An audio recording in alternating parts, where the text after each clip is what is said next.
The Dan Bongino Show. Get ready to hear the truth about America with your host, Dan Bongino. All right, welcome to the Dan Bongino Show. Producer Joe, how are you today? I'm doing good, Dan. I'm doing good. Did you hear Trump last night? You got this lawyer, Avianti. He's talking about Avenatti in his speech last night, Trump. By the way, there's nothing more insulting than calling someone, by the way. That's why I love Trump. He's the ultimate troll. Avianti, of course, wants to attack Trump. You know, he's the creepy porn lawyer. Everybody knows how filthy his tactics have been. So what does he do? He calls him out last night. We got this guy, Avianti. So, listen, before I get to the show, I just want to read an email quick. I got this. It's been going around. I'm not doxing anybody. I'm not giving out any personal information. But an email that was sent to Chuck Grassley's chief counsel. Chuck Grassley's the head of the Judiciary Committee that's been managing the Kavanaugh confirmation process. Now, I've not discussed this with you, Joe, before the show, right? Nope. But this is one of the funniest things you will ever see in your life. It's about Avianti, the creepy porn lawyer. Avenatti. We don't want to confuse anyone. So, Avenatti, CPL, writes to Mike Davis, who's working for Chuck Grassley on this committee, the Republican senator running the committee. He says, Mr. Davis, about interviewing his client, stop playing games. If you are the chief counsel, then you need to do your job. Please respond to our request. This is CPL, creepy porn lawyer. The response here, folks, is mic drop level epic. I don't know Mike Davis, but you're my new hero after this one, Mike. Mike Davis, chief counsel for nominations. Mr. Avenatti / Avianti. Mr. Avenatti. We have already reviewed your client's allegations. We focus on credible allegations. Please stop emailing me. Thank you, Mike. Paula may actually appreciate that one. We know she hates Muttley, but Paula may actually enjoy that one. Is that not the greatest email ever? Please stop emailing us. We're focusing on credible allegations. Wow. Oh. Mike Davis, I don't know you, but good for you. Someone's got to put a stop to CPL there, creepy porn lawyer. He is just, an embarrassment to the legal profession. That was cool. That was cool. I just wanted to open up with that because, with all this bad news, it's sad that you have gasoline throwers on the fire like Avianti out there. And I know people are turned off sometimes by Trump's tactics. I'm not. I don't care one bit. I'm glad this guy's a warrior. Like, don't mention Avianti at a thing you're going to elevate him. I'm pretty sure Avianti's not elevated after last night. I'm pretty confident. Yeah. Sometimes a guy who's trying to be a bully needs to get a little bullied himself to figure out what it's like. Therefore, he stops doing it in the future. So I think Avianti got last night got a rung knocked off that ladder. Avianti. That's Whoa. right. All right, folks. I got a lot of material for you today. Thanks for all the feedback on the last two shows. It's been great. Today's show brought to you by our buddies at My Patriot Supply. This is one of my personal favorite companies because I am, I was a former Secret Service agent. Preparedness matters for me. This is what we did. And preparedness should matter to you, too. We insure everything in our lives that matter. You insure your health. You have dental insurance. You have car insurance. You have house insurance, life insurance. Folks, why do you not have food insurance? That's insane. You should have an emergency supply of food. And they have such a deal for you right now. Our friends at My Patriot Supply, it makes no sense not to follow up. Emergencies usually strike without warning. We're surprised when the market crashes or power goes out. Certainly with earthquakes, there's no warning. You do get a little bit of warning with hurricanes, but by the time you get to the supermarket, the shelves are bare. When it's breaking news, it's too late and you're scrambling. The best thing to do to prepare for natural disasters or emergency situations are when things are calm. That's right now. Ask yourself, could you feed yourself or your family for 2 weeks with the food you have at your home at this moment?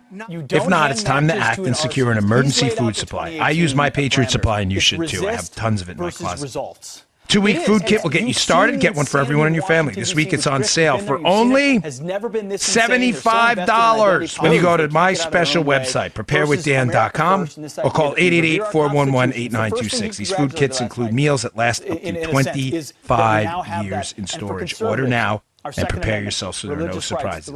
Preparewithdan.com or 888-411-8926. Preparewithdan.com. Check it out. President Trump delivered on it, and Brett Kavanaugh now sits on the court. A couple of breaking things since yesterday in the Kavanaugh case, and I have some other news I want to get to later. John Solomon, just to give you a quick update on some Spygate-related stories that Solomon broke the other day. Fascinating. It relates to kind of Spygate and the ties to the Uranium One, which the government's hiding something there. I mean, obviously, it's like conspiracy theory stuff. They're actually hiding something. But before we get to that, a stunning, absolutely stunning letter revealed yesterday from Christine Blasey Ford, the accuser of Brett Kavanaugh, Christine Blasey Ford's former boyfriend. The letter went public. The boyfriend wrote this letter. It made its way into the Senate investigators. And folks, I'm starting to see something happening right now. And the reason I started Monday's show, based on some sourcing we had with the narrative shift. You remember that show, folks? On Monday I discussed how the Democrats are now moving away from Brett Kavanaugh as a serial sexual offender to he's a belligerent drunk with a bad temperament who blacks out and may not remember this stuff. Right. Folks, the reason that was happening, which I said to you on Monday, and now you're starting to see it, is the sexual assault allegations are entirely collapsing. Now, Eddie Scary, who I follow on Twitter, had an interesting comment this morning. He said, it's fascinating, Joe, that the Democrats initially wanted Kavanaugh treated like a criminal, right? Mm-hmm. They made serious criminal allegations of a potential sexual assault, right? That's a fact. That's what happened. Yet, when Kavanaugh tried to defend himself, they tried to cut off all those avenues by saying, well, this isn't a criminal trial. So we don't need to prove anything. All we need to do is make the allegation. So treat it like a crime, but treat his defense like an anomaly. You get what they did? This is how tactically devious and evil these Democrats are. Allege a crime. Joe, I think you robbed the bank. Then when Joe goes to defend himself, what do you mean? I was recording the Dan Bongino podcast. I'm on, it's timestamp. This is not a trial, Joe. It's not a criminal trial. Someone said you did it. You are not allowed to, as if folks, alleging a sexual assault, which is one of the, I mean, does anybody question one of the worst possible degrees of a crime you can commit? As if alleging a sexual assault precludes anyone from defending themselves. Perfectly illustrated, dude. I mean, I got to hat tip Eddie on that because it was a great line. They want to allege a crime, yet cut off any defense to that crime by saying, well, we're not treating this like a crime. You just alleged it was a crime. Not only a crime, one of the sickest, most deranged, disturbing crimes out there is sexual assault on a woman. But he's not allowed to defend himself because it's a job interview. It's a job interview. Armacost, you robbed the bank. No, I didn't. I was like, shut up. Shut your mouth. This is a job interview. I was here doing the podcast. No, you weren't. Shut your mouth. Shut your mouth. From the left yesterday. Well, what's happening now is the story is entirely collapsing, and the boyfriend's letter is absolutely disturbing. Senate GOP majority has done now, everything should be open for interpretation and interviews here, but the process here, I'm going to let you in on something here, is now starting to make sense. And underlying documents. Let's go over the boyfriend's letter first, the former boyfriend to Dr. Ford and ended up voting.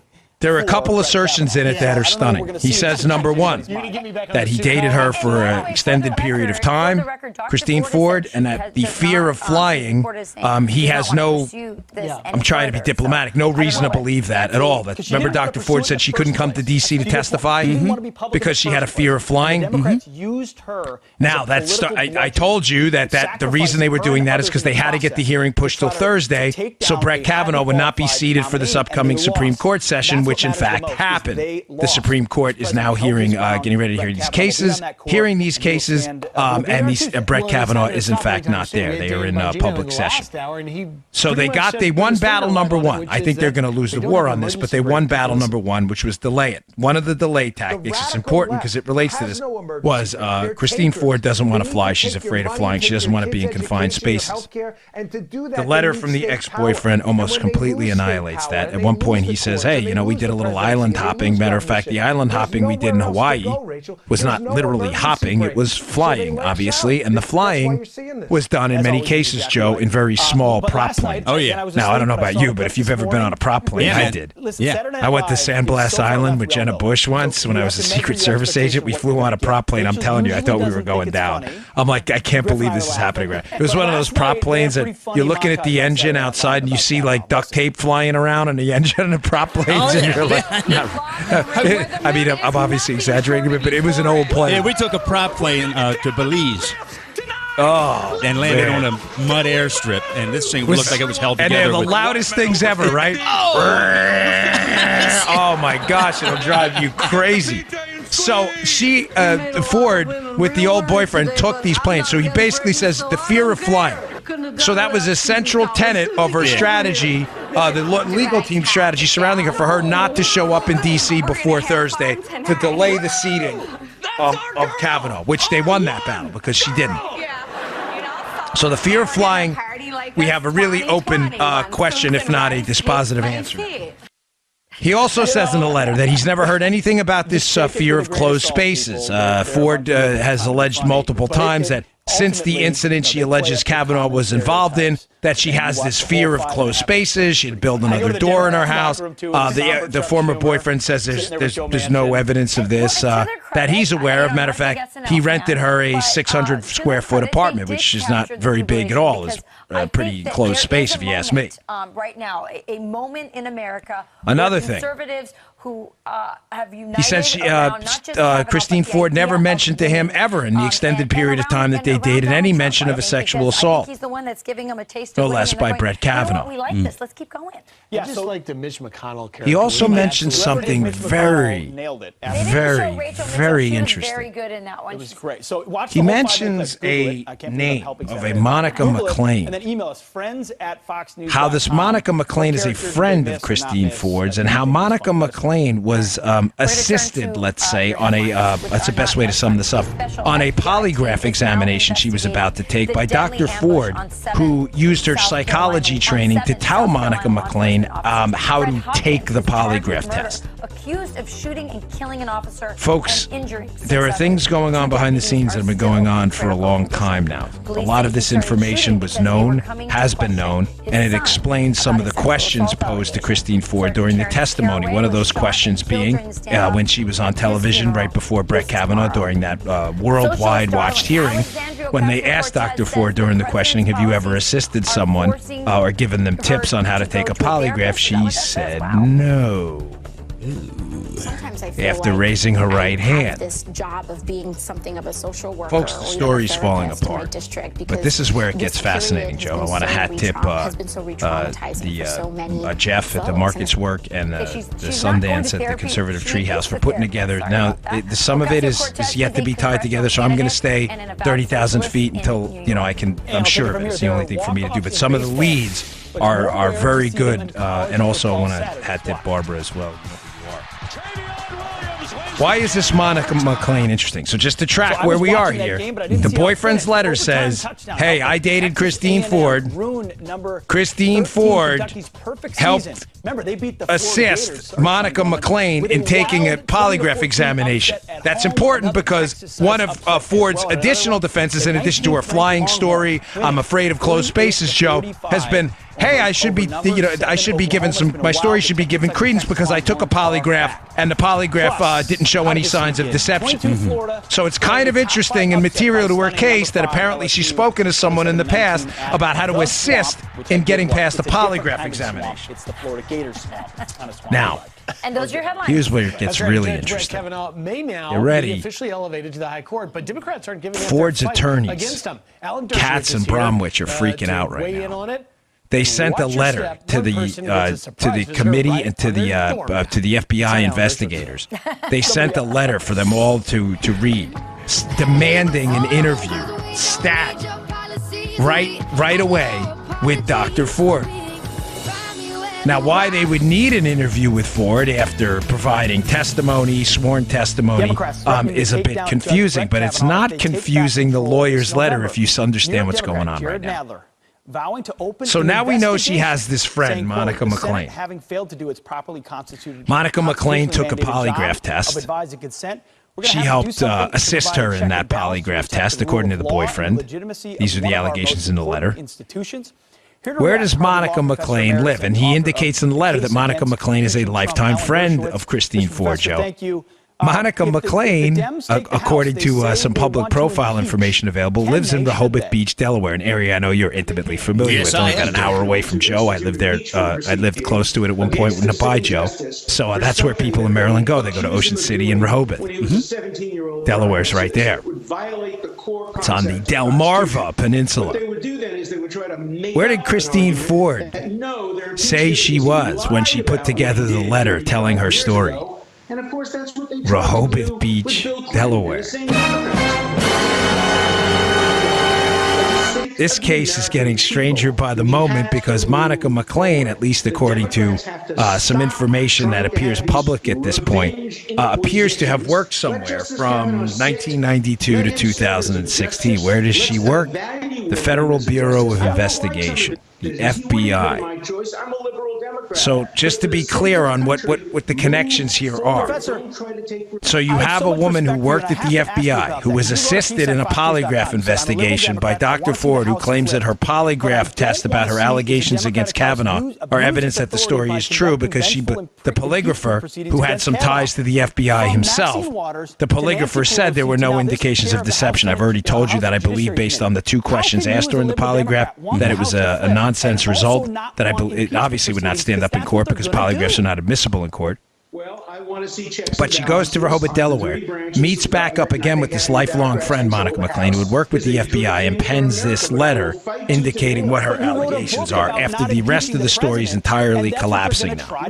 Okay?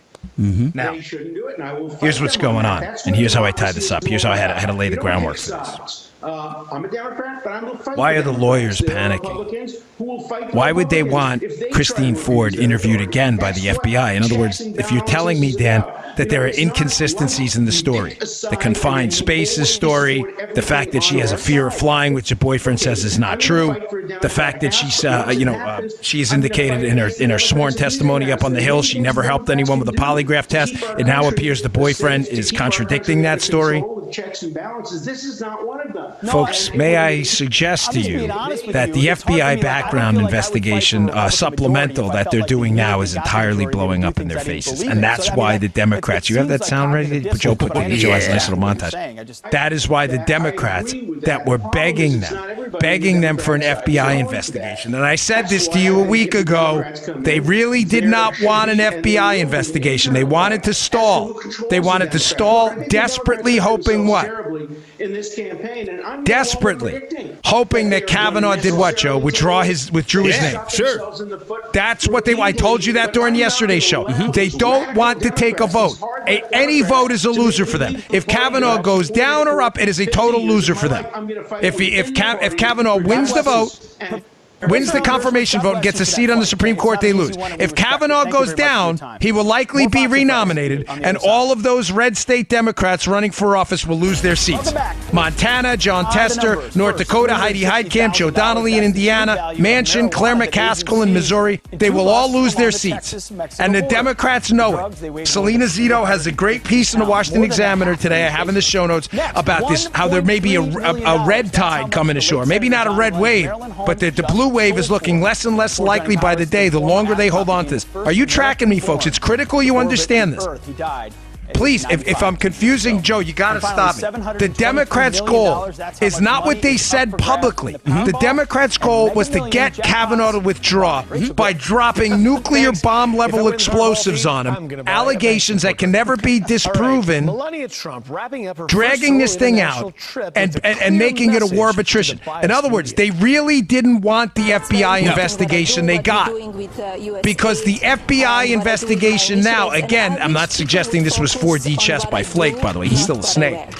Flake's playing along with them the whole time, the Democrats. Forget Flake. He's a loser. He's lost. Got to focus on Collins, Murkowski, and Manchin right now. The FBI investigation they got that they really didn't want may not be turning out too well.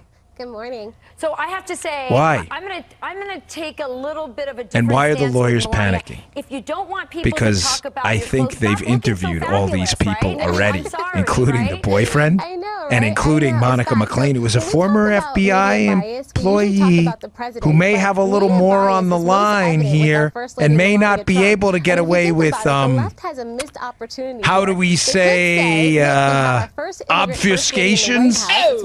She may be under a different level of pressure to tell the truth.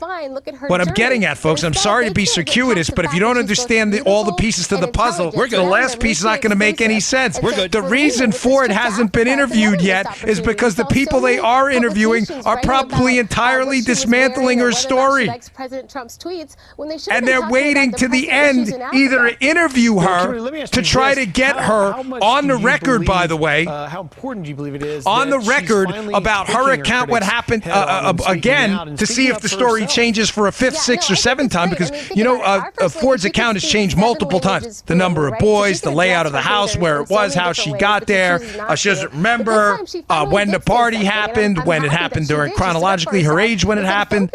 Ford's story's changed so many times. I'm suggesting to you that the reason they haven't interviewed her yet is because the inconsistencies from people they probably have interviewed, the former boyfriend, McClain, and others, they're probably putting together a series of bullet points that don't marry up with what they already know about Ford, because Ford has already told her story under oath up on the Hill. Are you tracking? Are you tracking what I'm saying here? She did. She looked great. And that's all we heard. They're in a world of trouble, folks. That's why the Ford team is panicking. They wanted her, Joe, to be interviewed first. Your point is, we can talk about she had to be interviewed first. Why? We can be proud of the fact she had to be she had to be interviewed quickly and immediately to get her story out there. But I don't think they ever took into account that the FBI was going to take down those stories, was going to and then go interview the people, find those people, get other sources out there, and confirm the story. Now, the FBI's not. I'm explaining this bad, this part of it, so excuse me, but I want you to understand. Remember Trump saying this could be a blessing in disguise? It'll help elevate a couple times. Yeah. I got to hold the her impact on these issues. It's like a thing I have. You see me on my NRA TV show, I do the same thing. I don't know, because there's just what I'm saying, folks, and I explained the last part poorly, is as a former background investigator myself, they don't want them to look like the FBI background investigators are not going to walk into a Ford interview now after they've interviewed everyone else and tell Ford what they said. The way you I'm going to give you a little hint here, all right? And I'm not disclosing any foreign secrets or anything like that, like, the sensitive information. But one of the ways we learned in interrogation and interview school in law enforcement multiple times through multiple schools, matter of fact, I taught it in the Secret Service Academy, the interview and interrogation class. By doing that, she is taking the. You never ever ask a close-ended question, ever. And silence is your best friend. Not going to happen. It's 2 years. You don't say to Joe. All right, Kimberly. Is Joe Armacost your name? Yes or no? And you did great. What you say to Joe is, what is your name? My name is Joe Armacost. You would be stunned how many people in identity fraud cases forget that. If you get Joe Armacost in there and he's pretending under a false ID to be Noel Ramirez, and you go, sir, what's your name? Noel Jones. Oh, is it? Are you? Oh, no, it's Noel Ramirez. You get it? Yeah. I mean, that's a really oversimplification. You never, ever ask a close-ended question. What I'm telling you is they're going to walk, and silence is your best friend. I've done this a million times. People have this natural inclination to want to talk no matter what. They cannot stand silence. They hate it.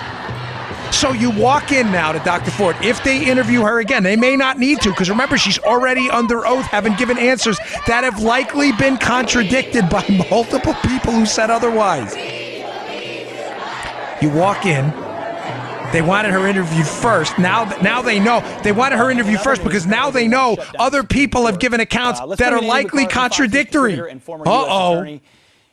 So now they walk in and they say, so you've got a confirmation of Dr. Ford, tell us your story. You've got these protests. Silent. What further level could they take it to? Say nothing. Questioning the legitimacy of the Supreme Court. Just let Christine Ford go. Well, Pete, You take notes, you sit there, you look up once in a while, let them know you're still listening.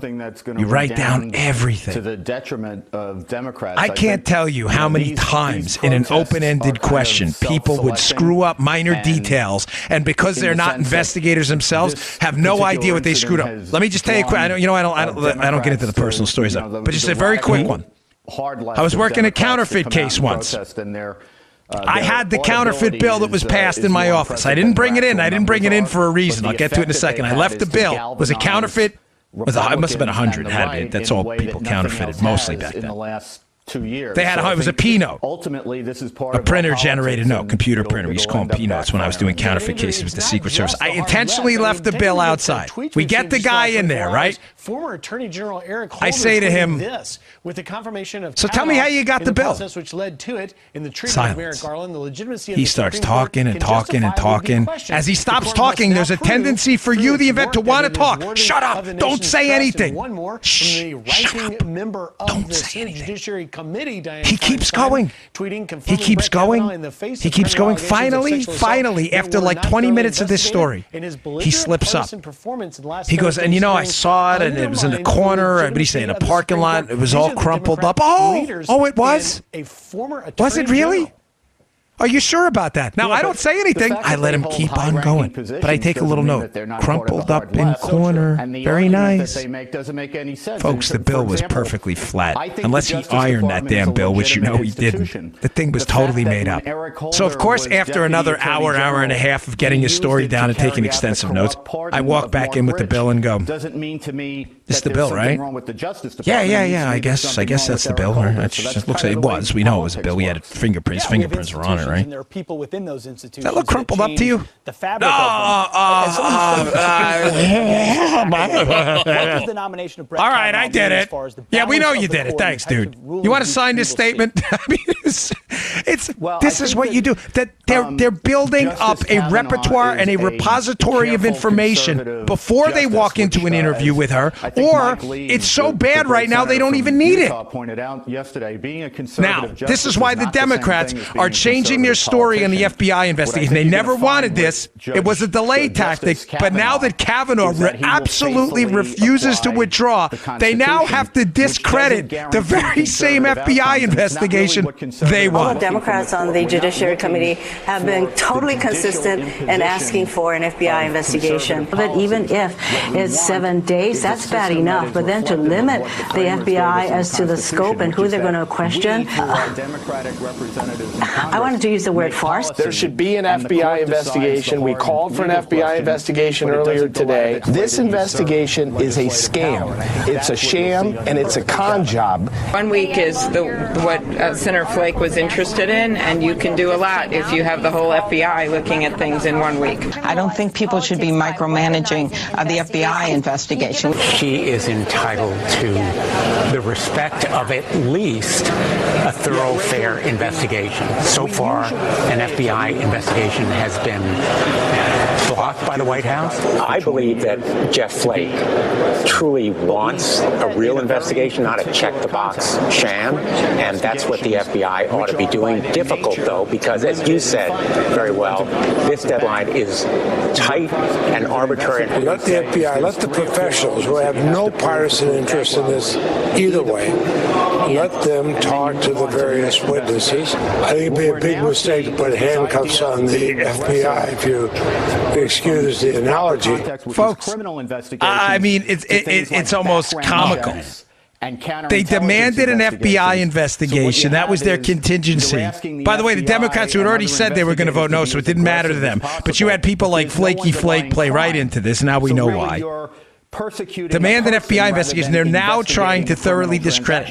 The reason is simple. Don't get this out of your head. Keep this in mind the entire time. They didn't want an FBI investigation. They wanted to delay it, hoping and praying Julie Swetnick, Avianti's client, Miss Ramirez, the other client, who now apparently is not talking to the FBI, that all of them would come out in an avalanche of allegations, unfounded allegations that would get him to withdraw. Now. All right, you got it. Montana, listen up. Thank you, Andy. You're out in Montana. I know you're out there. We see our Now we analytics. got some headlines for you. I know you're out there. I don't know who you are. We just get the thing of the state with bubble in it. I have no idea. But I know you're in Montana because I know what the state looks like. From a Colorado Wells Fargo bank. Where did they get the model for this? And leaving it behind. Joe, I'm going to say a name, and you're probably going to remember where I'm going with this. Where did they get the model for this unfounded attacks, tidal wave of them, avalanche of them, get the nominee to pull out, embarrass Donald Trump? Where did they get the model for this? You remember Admiral Ronnie Jackson? The White House doctor? Remember? I do. Johnny Tester, Democrat phony senator from Montana, up for re-election. Ladies and gentlemen of Montana, I love you all to death. You are true American patriots out there in the heartland of America. God bless you. I don't understand how any of you, and one of you can with a straight face pull the lever for John Tester, probably the worst phony in the United States Senate right now, and that's saying a lot. John Tester, phony Democrat senator from Montana, is the one who crushed the career of a decorated U.S. military officer, Admiral Ronnie Jackson, who was nominated for VA secretary by Donald Trump on a bunch of unfounded allegations about what? Out of control drinking and partying. Does that sound familiar? Ladies and gentlemen, this book has already been written before by tactically strategic Democrats who far overstepped their boundaries. Now, Ronnie Jackson, because he was in the U.S. military at the time, and for reasons I'm not about to disclose on the show, I know Ronnie Jackson very well. I gave a passionate defense of Ronnie Jackson. Ronnie's a friend of mine and will remain a friend of mine. Ronnie had to withdraw. And believe me when I tell you, it had nothing to do with personal courage. Ronnie's one of the bravest, most admirable human beings I know. But the model worked for them, and the Democrats learned. Folks, this is why I said to you yesterday, we cannot fold. There will be no surrender no matter what. And thank you for your emails. Email them again today. Email your congressmen. Email your senators. I know the Congress doesn't have an advice and consent rule. I get it. But they talk to these guys. Email your senators and call them again. Folks, I so deeply appreciate, I adore every one of you that are for. I've been sending back. A lot of you know this. I've been responding. I spend probably 3-4 hours a day. I'm not kidding, because I want to do it. You're not. This isn't. I'm not acting like this is work. I've been sending a lot of you back the prayer hand, saying thank you. I know a lot of you got my emails. That's me. I read your stories. Email them again. The heat has to be relentless. The pressure cannot stop. Montana, get on this guy in a tidal wave of emails. Melt this guy's phone lines in Tester. All right, guys, back to inside. John Tester. We know what he did.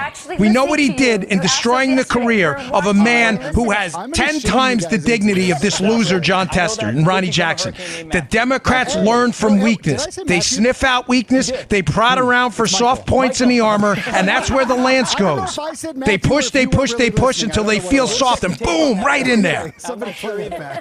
They saw this model with Ronnie Jackson, folks. Everybody on the Hill knows it. Continues. The Ronnie Jackson model worked. Win.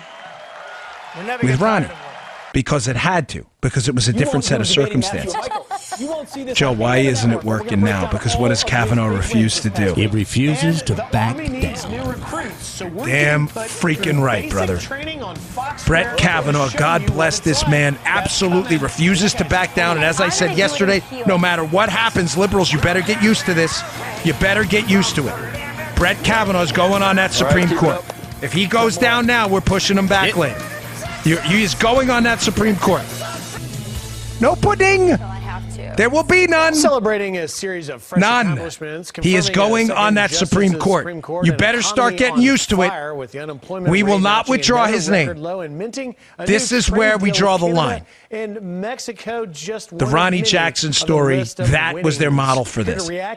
What's happening now is you see Grassley and you see McConnell in many respects fighting back on this and saying, nope, we're drawing the line. We're going to investigate this thing. And I'm sorry, although Dr. Ford's story. If something happened to her, she deserves the sympathy. If something happened to her, if you're alleging something happened to her by Brett Kavanaugh, and the evidence does not add up at all. Matter of fact, the evidence is contradictory, and the story's not adding up at all, then you're darn right we're going to start investigating it, and do not succumb for a second to liberal pressure tactics. The story is entirely collapsing. That is why you're seeing the FBI background investigation that the Democrats called for being actually pilloried and attacked by the Democrats who asked for the FBI investigation. Yeah. Heather, all right, I got more on this in a second. You always got to pay for the show. I always appreciate your patience. We have great sponsors that keep the show free. One of our greatest sponsors, and they write their own ads. Listen to this. Listen to this filter by ad. They wrote this. Listen to it strategically, okay? They put this together. I didn't do this. A new study just came out of China that discovered that air pollution causes a huge reduction in intelligence. This, in addition to the well-known impacts on your physical health. High pollution levels led to significant drops in test scores with language and arithmetic. The average impact equivalent to having lost an entire year of education. Now we know what is going on at the Department of Justice. They never change the air filters over there. I can't read this enough. These guys are great. Please support this great company. You all need air filters.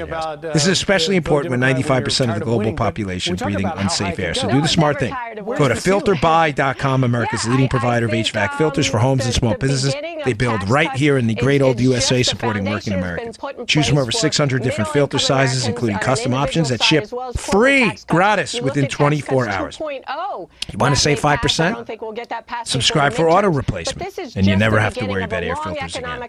Filter Buy will save you time, they will save you money, you'll breathe better, and apparently you'll become more intelligent in the process. So stop procrastinating. That's filterbuy.com, filterbuy.com, filterbuy.com. Tell them the Dan Bongino Show said. And that is a new NAFTA deal now called the U.S.-Mexico-Canada. Let me just read something from the Wall Street Journal. I've been pushing back for a couple days. It came out a few days ago, but I wanted to just, before I move on to some other stuff, I want to talk to you about this FBI background investigation, what it is, and the Wall Street Journal summed it up nicely.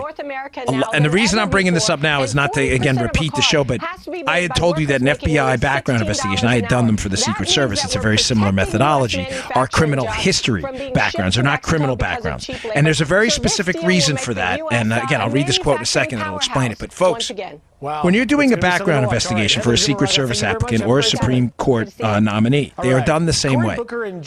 You ask the nominee for named references. They're going to give you, of course, however many. Like for applicants for the Secret Service at the time, you needed 3. So if Joe was applying to be an agent, he's going to name, here's 3 character references. Now, folks, obviously Joe's going to give 3 people who say nice things about Joe. He's not going to give the name of the neighbor who he had a fight with. Now, here's the catch. Here's how these things work. Again, it's not a state secret. I think it's pretty obvious, and most of you people who've done backgrounds will attest to what I'm telling you. In order for me to close out my background file on Joe Armacost, he's an applicant for the Secret Service, I have to develop a certain number of unnamed references as well. Sometimes it's 3 more, sometimes it's 6, sometimes it's 10. If there's any questions as to Joe's character, it may be 15. How do you do that? Well, very simply, you go to the named references and then you ask for unnamed references. Or you go to where he lives and you go to the job, and in the job you say, does anybody else, remember, always ask open-ended questions. Does anybody else know Joe? You don't say, does this guy know Joe? And then they go, yeah, Joe dated, Molly Bag of Donuts a few years ago. Oh, you know where I could find Molly? Yeah, she works down the block at this deli. You go in, all of a sudden, Molly's like, hey, man, that Joe, gosh, let me tell you something. He was into felonious mopery when he was a kid. Oh, my gosh, that is great. Now, think about it. If this was a criminal investigation, Joe, I would have to, at that point, criminally investigate you and potentially Molly for her role in it. Folks, why are backgrounds kept separate in the FBI in a separate unit and not handled like criminal investigations? Joe, I think it's becoming obvious to you at this point because I see you shaking your head, but I'll answer the question for you. Who the hell's going to speak honestly about a background on an applicant if they think they can be arrested as a co-conspirator in a crime? That's why the these aren't criminal backgrounds, folks. But media bias. They're criminal history backgrounds. It is understood as a component of these background investigations that if you speak openly and honestly about Joe as a Secret Service agent applicant or Brett Kavanaugh as a Supreme Court nominee, that what you disclose will not be used against you in a criminal investigation, or you're not going to disclose it. Is this hard for people to understand? Is this hard for people to get? That's why Joe Biden himself in the Clarence Thomas hearings, that audio clip we played a few shows ago, said this is not a criminal investigation. This is not what we should. This is not conclusive. It's not. It is a character reference. That's all. Here's a quote from the Wall Street Journal that describes this very well. It's great. I mean, think about it. Our first lady, quote, running a background investigation as if it were a criminal one would destroy the FBI's ability to conduct the former. It would cause many Americans to refuse to cooperate. It would cause the Bureau to exceed its constitutionally proper remit. And having the FBI proffer credibility determinations in the context of a judicial appointment would politicize the Bureau. Let me just stop there for a second. In other words, the FBI just says, here's what Molly said about Joe. It doesn't say Molly's credible or Molly's not. That's the advice and consent role of the Senate. If the advice and consent role was the FBI's, the FBI would be advising. All they do is do an appropriate law enforcement trained personnel interview. They present the information. There's no threat of criminal prosecution, and the Senate makes the determination, or in my case, in the Secret Service, a board at the Secret Service that reviews the applicability of the information to the background of the applicant. They review it. Biden if you want. Yeah, you know what? Play Biden again. Why not? The next person that refers to an FBI report as being worth anything obviously doesn't understand anything. Absolutely, yes. FBI explicitly does not, in this or any other case, reach a conclusion. Period. Do you believe Period. she takes on her critics, it'll help elevate? So, Judge, there's no reason why you should know this. The reason why we cannot rely on the FBI report, you wouldn't like it if we did. Because it is inconclusive. It's almost like no matter what she does, no matter what the president does. It says in the there you go. There's Joe Biden himself. It does not draw conclusions. It puts together a packet of information about the subject's criminal history, work history, employment history, financial history, and it allows a applicant board or the Senate to determine the feasibility of that person for the position. The Wall Street Journal wraps up saying if they did otherwise, it would usurp a function that properly belongs to the president and the Senate. That's why the left now is in a panic to discredit this FBI investigation. Because they're understanding now that the information coming out is completely contradictory to a lot of the information already presented in a public record by Dr. Ford. Let me wrap up on this point because I hinted at it before, and I want to leave you hanging. It's fascinating, too, because she's an immigrant. A lot of you are asking now, fairly enough, they understand the importance of is the FBI information my mom is going to lead to a potential perjury prosecution? Because of that, and I'm sure lots Folks, of other people do. I think. All right, Democrats taking their fight against I'm just going to give you my opinion. I sincerely doubt that. The legitimacy of the Supreme Court. The stuff Swetnick said to the media and others, if she gave some of these statements, which indicates that many of them did, some of the other accusers, under the penalty of perjury and sent those letters to a Senate committee, that's a different investigation. And there may be some civil liability, and I'm not suggesting it couldn't happen. In other words, if you knowingly lied about